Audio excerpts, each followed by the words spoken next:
Bonsoir et bienvenue sur les antennes de l'Office de radiodiffusion télévision du Mali. Nous recevons ce soir M. Soumaïla Cissé, candidat de l'URD à l'élection présidentielle de 2013. Bonsoir M. Cissé. Bonsoir. Pourquoi êtes-vous candidat à l'élection présidentielle et quelles sont vos motivations? Quel homme politique responsable oserait, dans un pays à reconstruire, ne pas prendre ses responsabilités pleines et entières pour le servir en tout et partout, jour et nuit, 7 jours sur 7? Quel homme politique responsable oserait, dans un pays où tout est possible par le travail, le talent, la justice et la solidarité sociale, ne pas y consacrer toute son énergie, jour et nuit, 7 jours sur 7? Quel homme politique responsable oserait, dans un pays où la jeunesse, les femmes et toutes ces forces vives méritent une juste reconnaissance et un meilleur revenu, ne pas s'investir pour entreprendre et gagner avec eux, jour et nuit, 7 jours sur 7? Je suis cet homme politique malien responsable. Je suis ce citoyen malien solidaire responsable. Je suis ce malien travailleur responsable, jour et nuit, 7 jours sur 7. Durant près de 30 ans, mon pays m'a donné des missions importantes à assumer. Je les ai accomplies loyalement, efficacement, dignement et fièrement. Je le dis avec respect à toutes les Maliennes et tous les Maliens. Merci à mon pays. Toutes ces missions m'ont préparé à servir encore plus mon pays. Je dois lui donner bien plus qu'il ne m'a donné.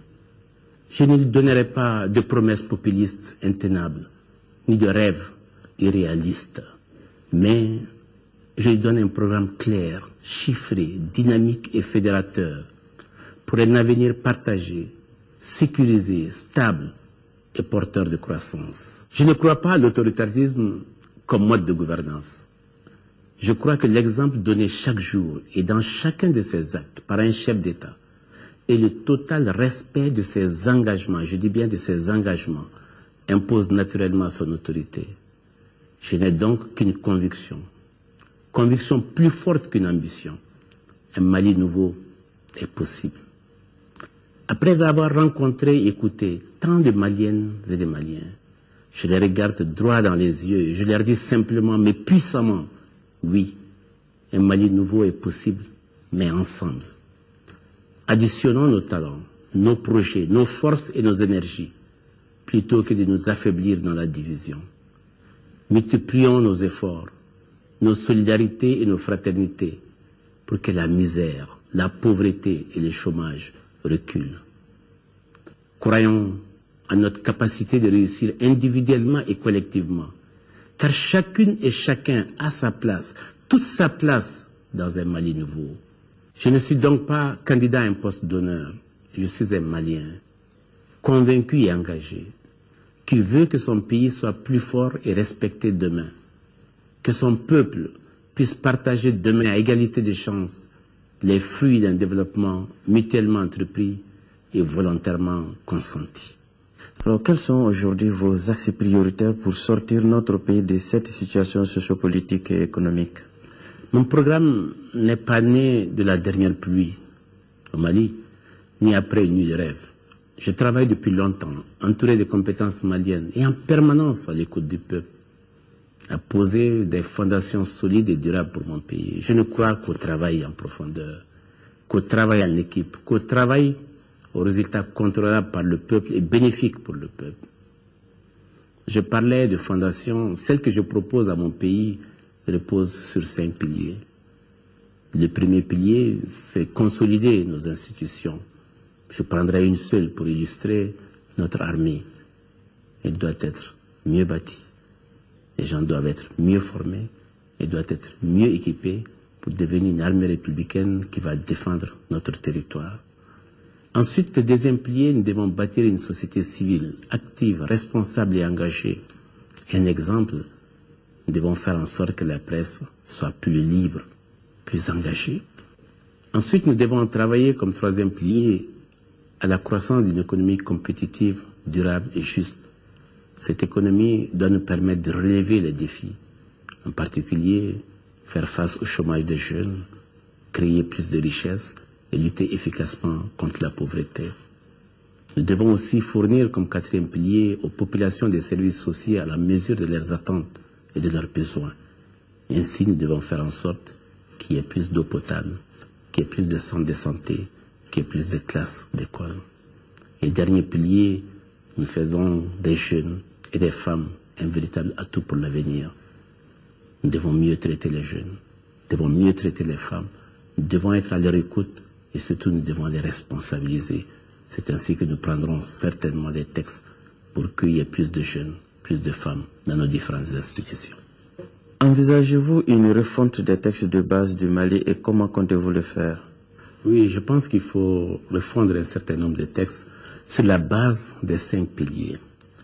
Sur le premier pilier, nous devons faire en sorte que la Cour des comptes soit inscrite dans notre Constitution. Ensuite, nous devons certainement revoir toute la décentralisation pour l'améliorer et la rendre plus efficiente. Sur le deuxième pilier, la société civile, il faut faire en sorte de prendre des textes qui permettent à la presse d'être plus libre, une presse plus engagée, une presse encore plus formatrice et plus éducatrice pour notre peuple. Sur le troisième pilier, sur l'économie de façon générale, je prendrai des textes pour revoir la fiscalité dans son ensemble, en relation bien sûr avec les pays voisins, l'UEMOA, la CEDEAO, mais je prendrai un texte important qui est la suppression de la taxe sur le bétail, qui est une taxe qui ne rapporte pas grand-chose et qui empêche notre élevage d'atteindre le niveau qu'il devrait avoir aujourd'hui. L'élevage doit être un des piliers importants de notre développement économique et social. Sur le quatrième pilier, les services sociaux de base, nous prendrons des textes pour que dans chaque village, on puisse avoir le minimum social, constitué d'une école, d'un centre de santé, d'un point d'eau potable. C'est un minimum que nous devons offrir à chaque Malien et chez lui dans son village. Ceci me paraît indispensable et doit être l'objet d'un texte de loi. Sur le cinquième pilier, les jeunes, les femmes, nous devons les responsabiliser davantage. Nous prendrons des textes pour permettre à 40% de l'Assemblée d'être constituée de jeunes et de femmes. Nous devons avoir la même proportion au niveau du gouvernement et dans toutes les institutions où c'est possible. Mais toutes ces réformes se feront dans le cadre de discussions larges avec la classe politique, avec la société civile. Et ce qui nécessitera une consultation populaire fera l'objet d'une consultation populaire. Mais il me paraît indispensable aujourd'hui de voir l'ensemble de ces textes à l'aune des crises que nous avons connues et de ce que nous souhaitons pour le Mali demain. Monsieur Cissé, votre mot de la fin. Le seul mot de la fin que je pourrais dire est en réalité le mot début. Oui, le Mali, ce pays que nous aimons toutes et tous, est au début d'une formidable espérance nationale de paix, de stabilité, d'intégrité territoriale et de progrès. Au début d'une possibilité nouvelle, motivante et entraînante, de prendre son destin à pleine main pour bâtir un avenir meilleur pour chacune et chacun. Au début d'une volonté affirmée d'unité, de tolérance, de transparence et de bonne gouvernance pour faire du Mali une nation souveraine, solidaire et volontaire.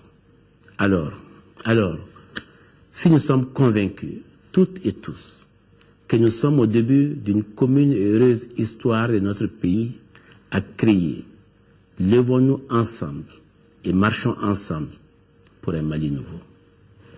Merci, M. Cissé.